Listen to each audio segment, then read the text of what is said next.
মেয়েটা কথা বলা শুরু করছে, ছেলেটার শরীরের মধ্যে একটা কম্পন তৈরি হয়ে গেছে। এই কম্পনটা মেয়েকে দেখা না, একমাত্র কম্পনটা তৈরি হয়েছে আমার আল্লাহর ভয়ে। কি পাগল, ওরা পাবে না তো কে পাবে? ওরা আল্লাহকে পাবে না তো কে পাবে? এরপরে শুধুমাত্র তাই না, ফাগাশি আলাইহিম, এই ছেলেটা মেয়ের সামনে কাঁপতে কাঁপতে মাটির মধ্যে পড়ে গেল। যেই মাত্র কেঁপে কেঁপে মাটিতে পড়ে গেল, মেয়েটা চলে গেল। ফাজা আম্মুলাহু, তখন এই ছেলেটার সামনে তার আপন চাচা আসলেন। চাচা আয়েশা কি করলেন? কয় কি ফাহামালাহু ইলা বাইতিহি, এই ছেলেটাকে বহন করে বাড়িতে নিয়ে গেলেন। বাবার জায়গায় চাচা থাকলে, ভাতিজা বিপদে পড়ে গেলে চাচার মায়া লাগে কি লাগে না? এই ছেলেটাকে সুন্দর করে বহন করে বাড়িতে নিয়ে গেলেন। আর বাড়িতে নেওয়ার পরে কান্না রুল পড়ে গেল। কি মরে গেল না কি হয়ে গেল? জ্ঞান হারায় একবারে বেহুশ হয়ে পড়ে রইল। অনেকক্ষণ পরে কয় ফালাম্মা আফাকা, অতঃপর ছেলেটার জ্ঞান ফিরে আসলো। যেই মাত্র ছেলেটার জ্ঞান ফিরে আসলো, করা শাবাব, যুবকটা বলল, ইয়া আম্মুন, হে চাচা, ইনতালিক ইলা ওমর, আমাকে ওমরের বাড়িতে নিয়ে যান। কয় কি ফাআকরাহু মিন্নি সালাম, ওমর রাদিয়াল্লাহু তাআলা আনহুকে আমার পক্ষ থেকে সালামটা দিয়ে দিবেন। সালামটা দিয়ে কি করবেন? ওয়াকুল্লাহু, ওমরকে বলবেন, মা জাযাউ মান খাফা মাকাম রাব্বিহি, ওমরকে আমার সালাম দিয়ে বলবেন, আল্লাহকে যারা ভয় করে তাদের জন্য আমার আল্লাহ কি পুরস্কার রাখছি। জোরে জোরে কি আল্লাহু আকবার বলা যাবে না?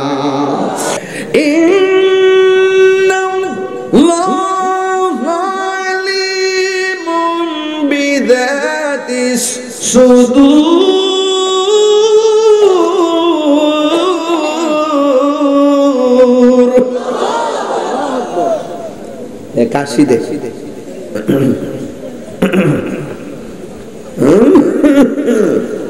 মানে মিস করে দিয়েছে ইমাম সাহেব সালামটা ফিরে ফেললে গে। এই নামাজি গুলো আল্লাহ কোরআনে কইছে, আমিলাতুন নাসিবাতুন তাসলা নারান হামিয়া, গাট্টি গাট্টি পরিমাণ আমল করার পরও দুজকে যাইব রিয়ার কারণে, অহংকারের কারণে, চুগলখড়ির কারণে, অন্তরে কুধারণার কারণে, মানুষ দেখাইবার কারণে। কথা বলেন ঠিক না বেঠি? এই মসজিদে অনর্থক যায় না, গেলে মানুষে বলবে যে নামাজ পড়ে না, এই জন্য মসজিদে যায়। দেখবেন কিছু লোক আছে মসজিদে জামাতটা শুরু হওয়ার টাইমে যায় ঢুকে, আবার তাড়াতাড়ি বাইরে যা। মসজিদে গেলে ঘড়ির কাঁটা বারবার দেখে, কিন্তু বাজারে গেলে ঘন্টার পর ঘন্টা চলে যায়, তার কোনো খবর থাকে না। কথা বলেন ঠিক না? আরো বড় করে বলুন ঠিক কিনা বলুন? ঘন্টার পর ঘন্টা চলে যায়, খবর নাই। অথচ রাসূল বলছেন সবচাইতে নিকৃষ্ট জায়গা হলো বাজার, আর সবচাইতে উত্তম জায়গা হলো আল্লাহর ঘর মসজিদ। জোরে বলুন না সুবহানাল্লাহ। আমার কথা কি বুঝতে অসুবিধা হচ্ছে আপনাদের? খুব প্রয়োজনীয় কথা বলতেছি না? বলবো। আছি জিগায় জান কই, এখনো তো আরো আধা ঘন্টা সময় আছে। মুরব্বি বলে ঘরে শুয়ে থেকে লাভ হইব কি, মসজিদে যেয়ে বসে থাকি। রাসূল বলেন মসজিদে নামাজ না পড়ে যদি শুধু চুপচাপ বসে থাকে, তার আমল নামায় নফল ইবাদতের সওয়াব দিয়ে দেয়। আর বড় করে কোন সুবহানাল্লাহ, শুধুমাত্র বসে থাকলেই সওয়াব। মারহাবা গণ। আর দেখেন ঘড়ির কাঁটার দিকে তাকায় তাকায় অনেকে আছে নামাজের প্রতি খুব উদাসীন। ফাওয়াইলুল লিল মুসাল্লিন, এই নামাজীদের জন্য, যারা নামাজের জন্য রাসূল বলছেন সবচাইতে বড় চোর নামাজ চোর।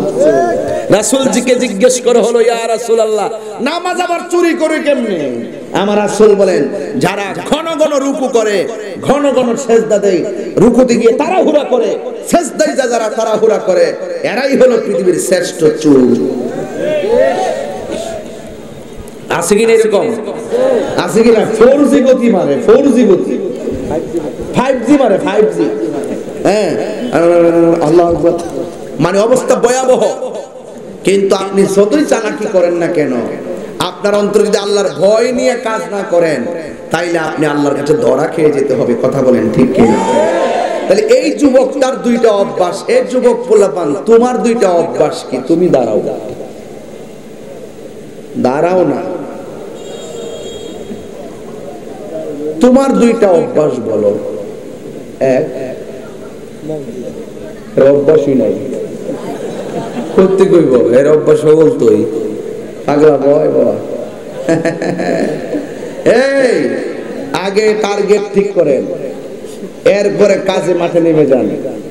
আমি তো ছাত্র জীবনে বলছি, আমি বক্তা কইছি যে আমি বক্তাগিরি করবো। আমি মাদ্রাসা চাকরি বাকরি সব ইন্ডেক্সের চাকরি সব ছেড়ে দিছি। আমার টার্গেট যে আমি ওয়াজ করবো। এর ছাত্র জীবন থেকে ক্লাস 9 থেকে আমি ওয়াজ করি। অনেকে জিজ্ঞেস হুজুর এত বছর ধরে ওয়াজ করে আপনি ছিলেন কোথায়? আর আমি 5-7 বছর ধরে সারা বাংলাদেশে একটা পরিচিত, কিন্তু আমি কিন্তু অঞ্চল ভিত্তিক যখন 9-এ থাকি তখন থেকে ওয়াজ করি। এও আবার চিফ গেস্টের মর্যাদা ওয়াজ করি। আমাকে অনেক আদর করতো আমার মুরব্বীরা, ইয়াং জেনারেশন অনেক আগে থেকে আমাকে খুব আদর করতো। টার্গেট ঠিক করেন যে আমি এটা করব, তাইলে আপনার অভ্যাসটা আমি একটু বইলা দেই। আপনার অভ্যাসটা হইল থাক কইতাম তুমি দেবো লাগাইতাম, তবে শুধু এই লোকটার কথা বলবো না, তোমরা একটু বসে যাও। এই লোকটার কথা বলবো না, আমাদের ম্যাক্সিমাম মেজরিটি পার্সনের একটা অভ্যাস বলে দিব। মেজরিটি পার্সনের অভ্যাস, সে যদিও মসজিদটা নির্ধারণ করতে পারে নাই, ম্যাক্সিমাম অভ্যাস যদিও সে নামাজটা নির্ধারণ করতে পারে নাই, কিন্তু একটা অভ্যাস মোবাইল টিপার অভ্যাস। কথা বলেন ঠিক না বেঠে? হিসাব মিলায়ে দেখবেন তার ভাত না খায়া চলে, কিন্তু মোবাইল ছাড়া চলে। এটা মিলছিনি কিছু কিছু মিলছিনি, একটা তো পুরোই মিলছে। তাহেরি না মিলায়া কথা বলে না। তাইলে এখন বলুন, যৌবন বয়সের যার চিন্তা হলো মসজিদের দিকে, যৌবন বয়সে যার চিন্তা হলো ইবাদতের দিকে, এই যুবকের দাম কি কম না বেশি? আরো বড় করে বলেন, কম না বেশি?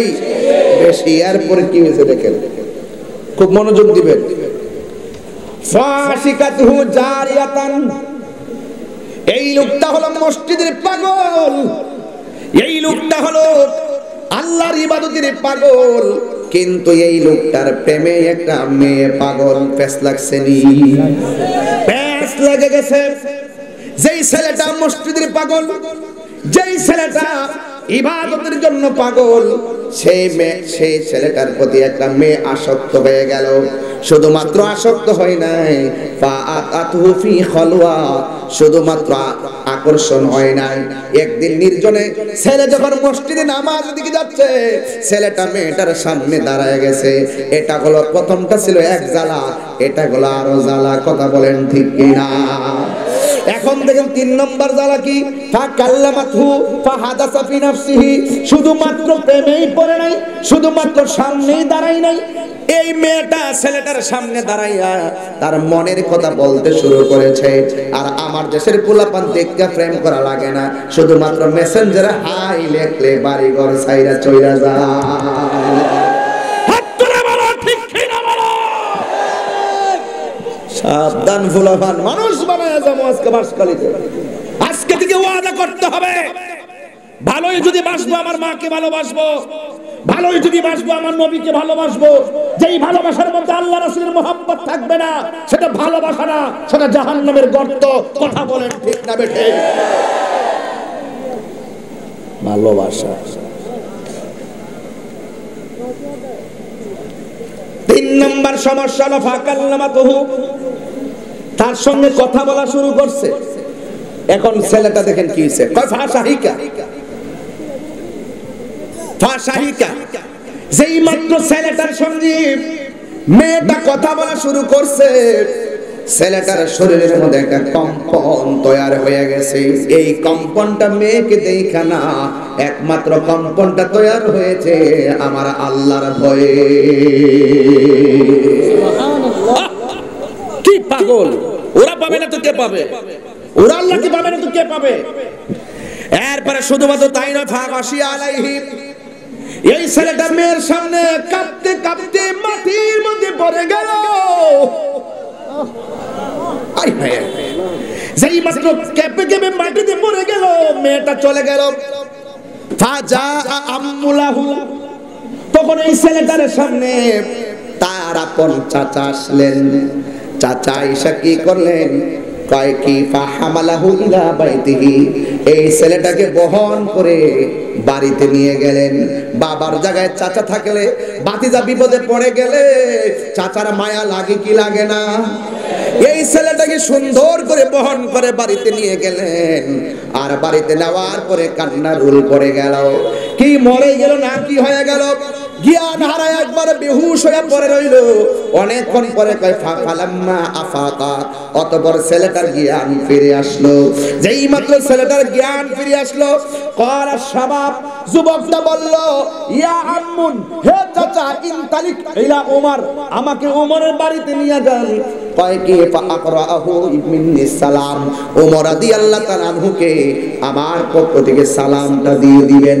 সালামটা দিয়ে কি করবেন, ওয়াকুল্লাহু, ওমরকে বলবেন, মা জাযাউ মান খাফা মাকাম রাব্বিহি, ওমরকে আমার সালাম দিয়ে বলবেন, আল্লাহকে যারা ভয় করে তাদের জন্য আমার আল্লাহ কি পুরস্কার রাখছি। জোরে জোরে কি আল্লাহু আকবার বলা যাবে না? জনম জনম যদি গাহি তোমার মহিমা গাওয়া শেষে হবে নাহি, দয়া করো মায়া করো, দয়া করো মায়া করো, ও হে দয়াবান, তুমি রহমান, তুমি মেহেরবান, দয়ার মালিককে। সাগর নদী আর পাহাড় বনে পাখিদের গুন গুন গুঞ্জরণে, সাগর নদী আর পাহাড় বনে পাখিদের গুন গুন গুঞ্জরণে, বেশে আসে ওই সুমধুর গান, বেশে আসে ওই সুমধুর গান, চারিদিকে শুধু আল্লাহর জয়গান। আল্লাহ মহান, আল্লাহ মহান, আল্লাহ মহান, আল্লাহ মহান, আল্লাহ মহান, আল্লাহ মহান। বল যদি আকাশের জড়তারা কোথা পেলে স্নিগ্ধ জ্যোৎস্না দ্বারা, সূর্যকে বল যদি কোথা পেলে আলো, রাত্রি হলো কেন নিকোষ কালো, কোথা পেলে মানবের জীবন বিধান, এ কোথা পেলে মানবের জীবন বিধান, জবাব একটা সবই আল্লাহর দান। আল্লাহ মহান, আল্লাহ মহান, আল্লাহ মহান, আল্লাহ মহান, আল্লাহ মহান, আল্লাহ মহান। সাগর নদী আর পাহাড় বনে পাখিদের গুন গুন গুঞ্জরণে, সাগর নদী আর পাহাড় বনে পাখিদের গুন গুন গুঞ্জরণে, বেশে আসে ওই সুমধুর গান, বেশে আসে ওই সুমধুর গান, চারিদিকে শুধু আল্লাহর জয়গান। আল্লাহ মহান, আল্লাহ মহান, আল্লাহ মহান, আল্লাহ মহান, আল্লাহ মহান, আল্লাহ মহান, আল্লাহ মহান, আল্লাহ মহান।